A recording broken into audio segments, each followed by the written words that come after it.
ओहो, मेरे बच्चों बैठ जाओ और आप सब लोगों को शुभ संध्या और आने वाले भविष्य के लिए बहुत अच्छी बधाइयाँ बधाइयाँ बधाइयाँ।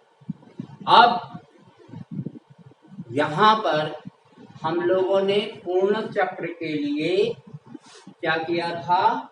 औसत मान ज्ञात किया था, राइट है, जो कि प्रत्यावर्ती धारा के लिए कितना था? 0। जो कि प्रत्यावर्ती वोल्टेज के लिए कितना था? 0। जो कि प्रत्यावर्ती वोल्टेज के लिए विद्युत वाहक बल के लिए 0 था, राइट। अब यहाँ पर हम अर्ध चक्र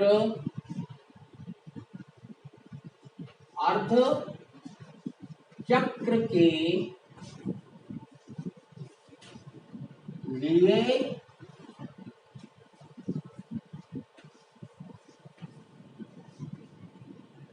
औसत मान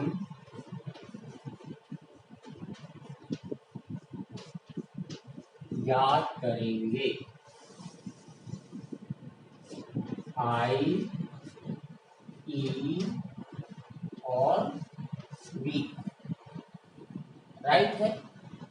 तो so simple, I average is equal to समाकलन I dt, और ये कितना? 0 to t अपॉन 2। क्यों t/2? क्योंकि हम अर्ध चक्र के लिए, अर्ध चक्र समझ में आता है आपको? अर्ध चक्र मतलब ये हो गया पूर्ण चक्र, तो ये वाला क्या कहलाया? अर्ध चक्र। दूसरा वाला भी क्या कहलाएगा? अर्ध चक्र, क्योंकि ये पूरे चक्र के कैसे हैं? आधे आधे, राइट है। और अपॉन t/2, आधे आवर्तकाल के लिए तो निकाल रहे। और I इज इक्वल टू कितना होता है बेटा? I is equal to I0 sine omega t. तो I average is equal to समाकलन I0 sine omega t dt 0 to t/2 upon, यहाँ हो जाएगा, या अभी लिखे रहने देते हैं, t/2। बोलो, समझ में आया? या ये पलट के इधर कैसा हो जाएगा? 2/t आ जाएगा। ये छोटी सी गणित है, समझ में आती है बरोबर। और I0 भी कैसा हो जाएगा? बाहर हो जाएगा। ये समाकलन आ गया sign omega t dt 0 to t/2। बोलो क्लियर? अब इसका कितना होता है बेटा? 2I0 अपॉन t, और इसका आप लोगों को याद हो जाना चाहिए था, minus cos omega T upon omega 0 to t/2। बेटा ध्यान दोगे ना तो आपको सब समझ में आए। और अगर इधर उधर अपन कंसंट्रेशन लूज किए तो निश्चित रूप से हमें नुकसान होगा। तो इस बात का विशेष ध्यान रखें। कोई खास चीज नहीं, कल वो चीज किए थे आज भी वही चीज कर रहे हैं, एक छोटा सा अंतर है। वो छोटा सा अंतर क्या है, वहां टी लिए थे यहाँ t/2 ले रहे हैं, बस t/2 रखना पड़ेगा, बाकी पूरी मेथड कल की है। आया समझ में? तो इस तरह से 2I0/T और ये ओमेगा भी बाहर हो जाएगा और ये होगा माइनस कॉस ओमेगा, और ये कितना है, t का मान t/2 माइनस कॉस ओमेगा, और t का मान कितना आ जाएगा, 0। बताओ बेटा लोग, बिल्कुल सरल। फिर 2I0/T ओमेगा माइनस कॉस, ये कितना हो गया, 2π/T इंटू t/2। हेलो, बोलो समझ में आया? और ये माइनस माइनस का कितना हो गया, प्लस, और ये कॉस 0। हेलो, t से 2 से, बोलो जी, अब क्या होगा, 2I0/T ओमेगा, हेलो, इंटू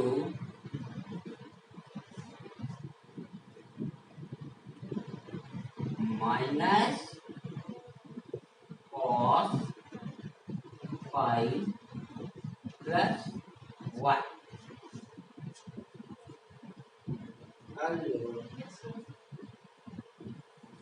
अब आगे क्या होने वाला है, I average is equal to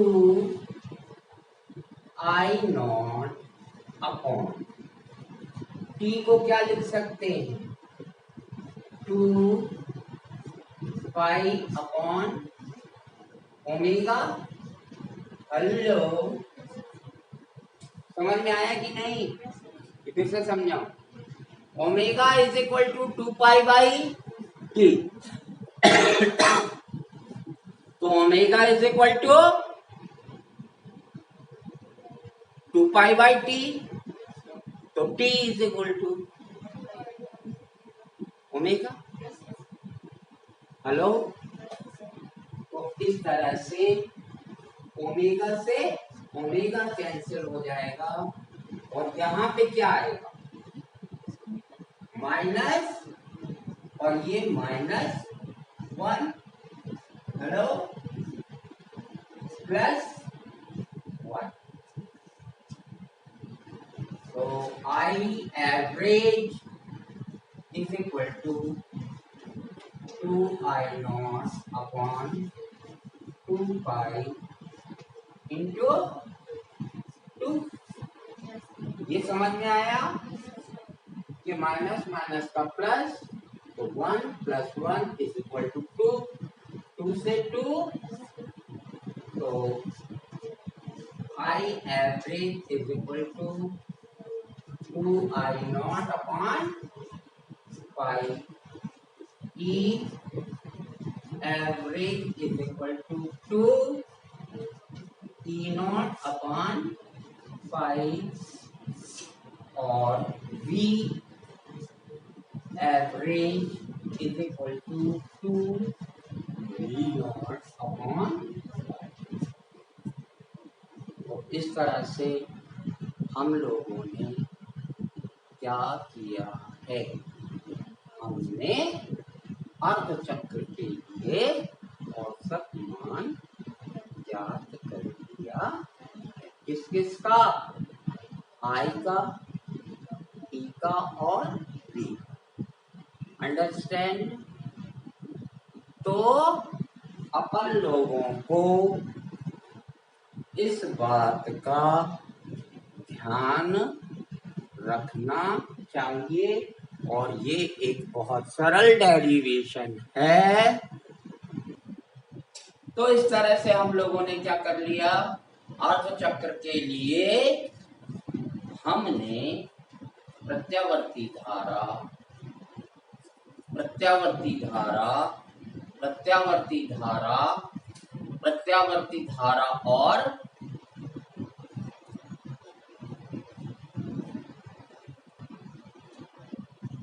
प्रत्यावर्ती धारा, प्रत्यावर्ती विभवांतर, प्रत्यावर्ती ईएमएफ, है ना, इन सब के लिए अर्धचक्र के लिए हमने क्या निकाल लिया है। आप देख सकते हो कि सबके लिए हमने औसत मान सबका ज्ञात कर लिया है। ठीक है, तो इस तरह से औसत मान के लिए हमारे सारे चीजें हो चुकी हैं। अब हम आगे पढ़ेंगे और वह रहेगा कला। आगे हम क्या पढ़ने वाले हैं? कला पढ़ने वाले हैं। कला और कलांतर क्या पढ़ेंगे हम लोग? कला और कलांतर। ठीक है, तो कला क्या होती है, कला किसे कहते हैं? तो इसके लिए हम लोगों को कुछ समझना पड़ेगा। वह राशि जो दोलन करते हुए कण की, वह राशि जो दोलन करते हुए कण की किसी क्षण पर स्थिति और गति की दिशा को प्रदर्शित करे, वो क्या कहलाती है? उस दोलित कण की कला कहलाती है। अंडरस्टैंड? तो वह क्या कहलाती है? कला कहलाती है। तो ये क्यों हमारे लिए जरूरी हो गया? कला शब्द पढ़ना क्यों जरूरी हो गया? क्योंकि उसके पीछे का हमें विभिन्न प्रकार के प्रत्यावर्ती परिपथ पढ़ना है और उसमें स्थिति ये बनती है कि कई बार प्रत्यावर्ती धारा का प्रादुर्भाव पहले हो जाता है, बाद में प्रत्यावर्ती विभवांतर का प्रादुर्भाव होना शुरू होता है, कभी विभवांतर पहले अस्तित्व में आ जाता है और धारा बाद में अस्तित्व में आती है। तो इस तरह से किसी क्षण पर दोनों की कलाएं यदि हमको मालूम हो तो हम दोनों के बीच कलांतर ज्ञात कर सकते हैं। तो हमारे लिए स्पेशल है क्या? कला। कला वह भौतिक राशि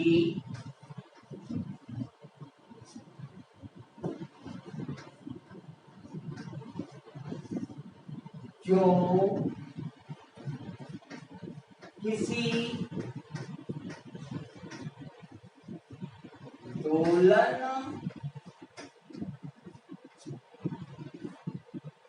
करते हुए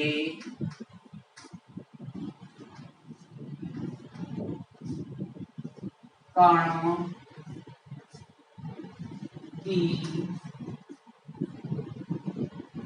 स्थिति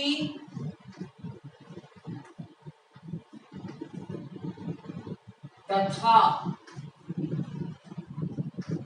गति की दिशा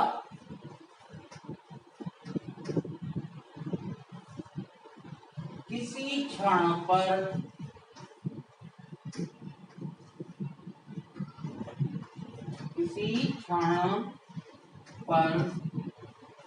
प्रदर्शित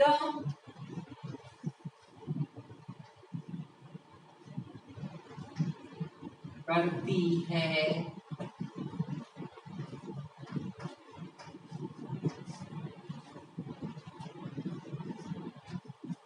कला कहलाती है।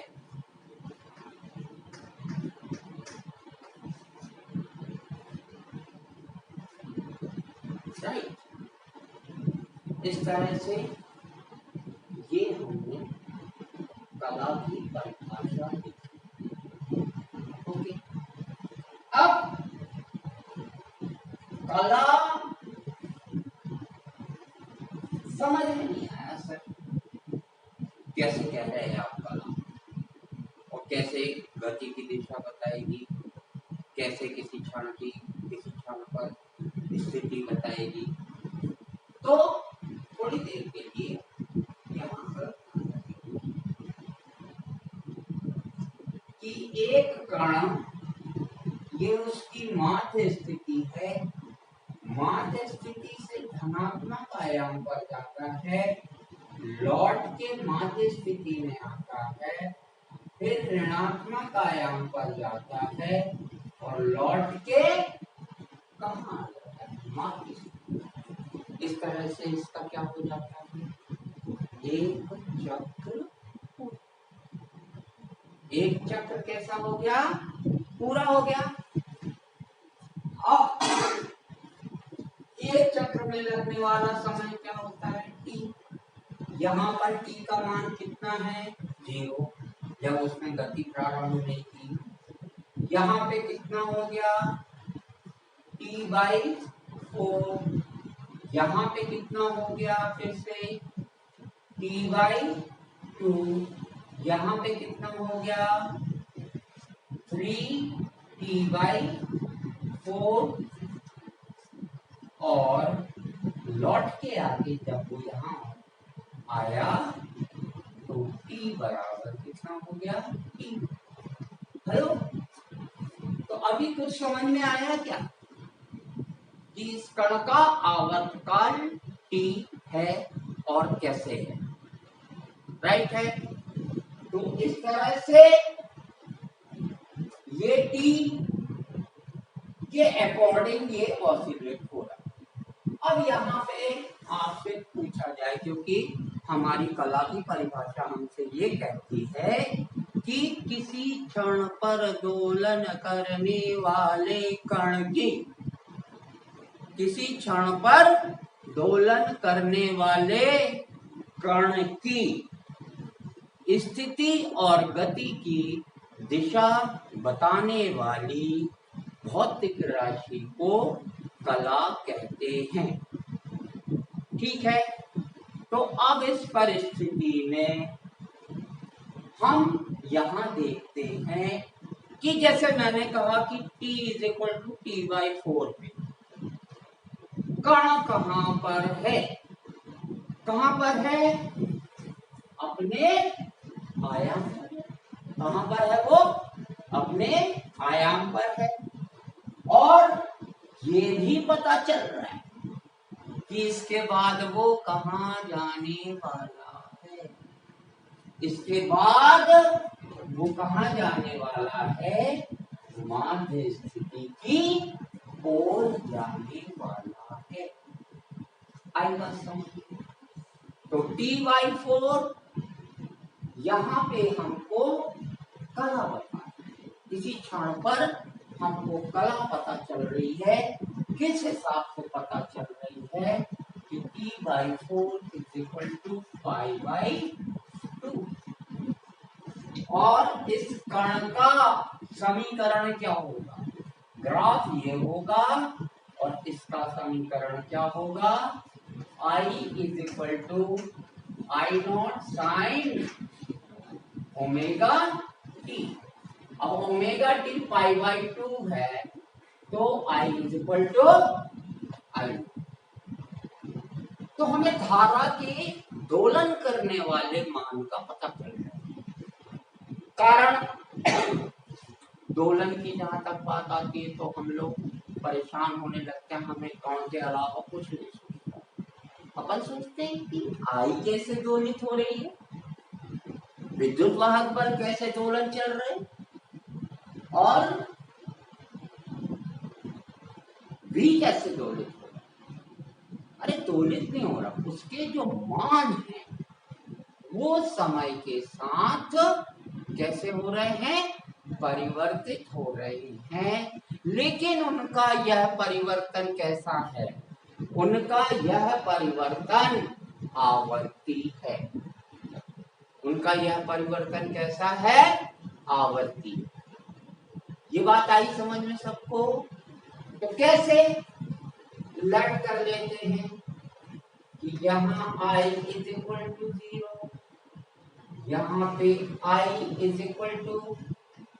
1 एम्पियर, यहाँ पे I = 0 और यहाँ -1 एम्पियर और लौट के आके फिर से 0। तो क्या हो रहा है? 0 से 1 एम्पियर प्लस का, फिर 0 और फिर -1 एम्पियर, यानी आयाम पर, ऋणात्मक आयाम पर भी कितना है? -1 है। दिशा विपरीत हो गई है, इसलिए यह माइनस सामने आया। जहां तक परिमाण की बात है, मैग्नीट्यूड की बात है, तो वो 1 एम्पियर है तो 1 एम्पियर ही है और लौट के जाके फिर 0। तो कैसे?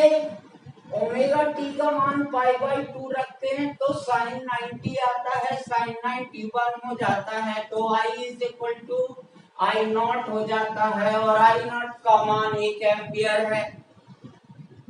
इससे क्या पता चल रहा है? 1 एम्पियर है और अब उसका मान समय के साथ फिर कम होने वाला है। कम होने वाला कैसे? क्योंकि वो कहाँ जाने वाली है? माध्य स्थिति की ओर, यानी शून्य की तरफ अग्रसर होगी। ये बात आई समझ में? तो हमें T/4 से पता चलता है π/2 और ये मान हमको मिलता है। तो इसके कारण हमको ये पता चल जाता है कि प्रत्यावर्ती धारा इस समय पे किस मान पर है। अब उसका मान घटने वाला है या बढ़ने वाला। आई समझ में? अब दूसरी स्थिति यहां पर ले लें कि अब वो माध्य स्थिति पर पहुंच गई, पर कब पहुंची? T/2 पे। उसका फेज एंगल पाई है, तो पाई वाली स्थिति में क्या हो? अब 0 हो जाएगी, लेकिन इस 0 में और पहले के 0 में अब इसके बाद वो किस तरफ जाने वाली है उसका आधा चक्र पूरा होने वाला है। और जब हम यहाँ पे omega t is equal to 270 degree या 3π/2 रखते हैं तो हमें -I0 मिलता है जिसका मान -1 है, यानी 3t/4 यानी 3π/2 की धारा अपने ऋणात्मक आयाम पर है। कहां पर है धारा? ऋणात्मक आयाम पर है, और ऋणात्मक आयाम पर है, यानी अब ये किस तरफ जाने वाली है?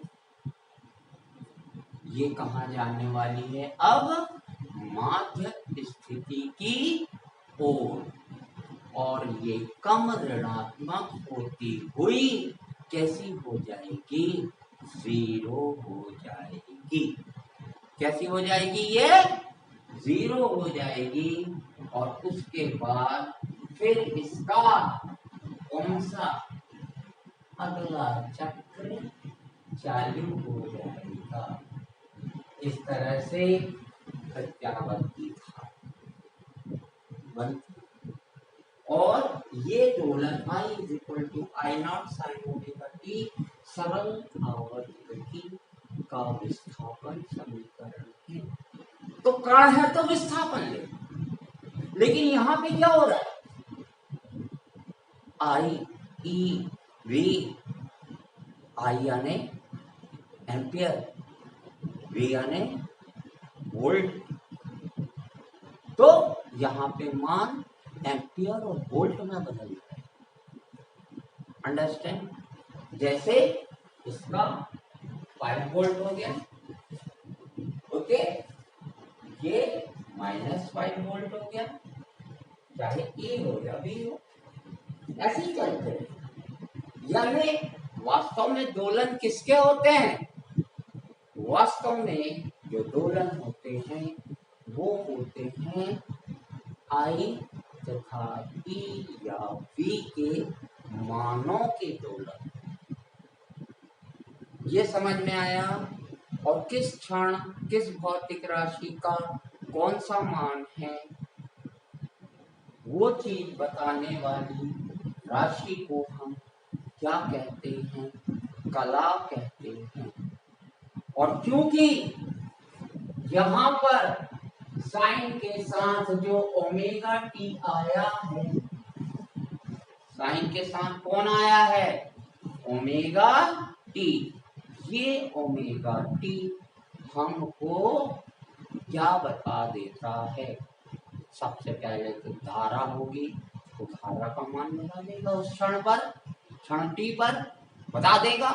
एक t = t/4, t/8, t/6, t/12 कुछ भी हो सकता है, ये ध्यान रखो। राइट है? एसेंशियल नहीं है कि t/4 हम लोग इसलिए बताते रहते हैं ताकि ये देखी हुई चीज, पहचानी हुई चीज, कुछ भी हो सकता है। तो किसी भी क्षण पर ओमेगा टी के जरिए हम तात्क्षणिक धारा का मान ज्ञात कर सकते हैं, तात्क्षणिक वोल्टेज का मान ज्ञात कर सकते हैं। और जब मान ज्ञात करते हैं तो हमें उसकी स्थिति भी पता चलती है। मान ज्ञात करना मतलब उसकी स्थिति पता करना, और जब स्थिति पता हुई तो क्या होता है?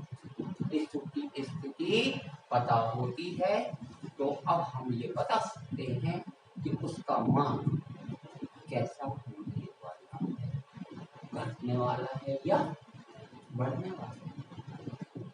बोलो, समझ में आया? तो इसीलिए घटना, ठीक है, और बढ़ना ये कहलाई गति की दिशा।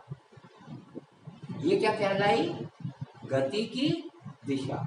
यदि बढ़ रहे हैं ठीक है, बढ़ रहा है तो वो आगे बढ़ रहा है, घट रहा है तो वो पीछे आ रहा है। ये बात आ रही है समझ में? तो इस तरह से हमें गति की दिशा भी पता चल जाती है। बोलो क्लियर? चलिए, तो आप लोगों को ये बात समझ में आई होगी और साथ ही अब क्योंकि I is equal to I naught sin omega t and V is equal to V naught sin omega t, तब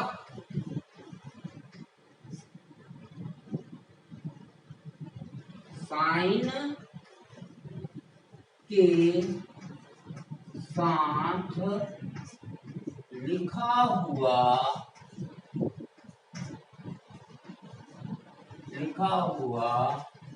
कोण हमें I तथा V की कला को बताता है।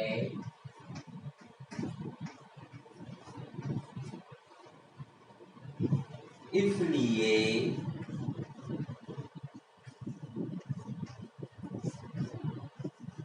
इसे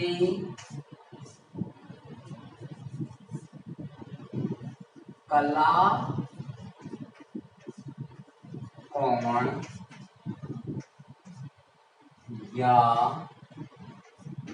केस एंगल कहते हैं।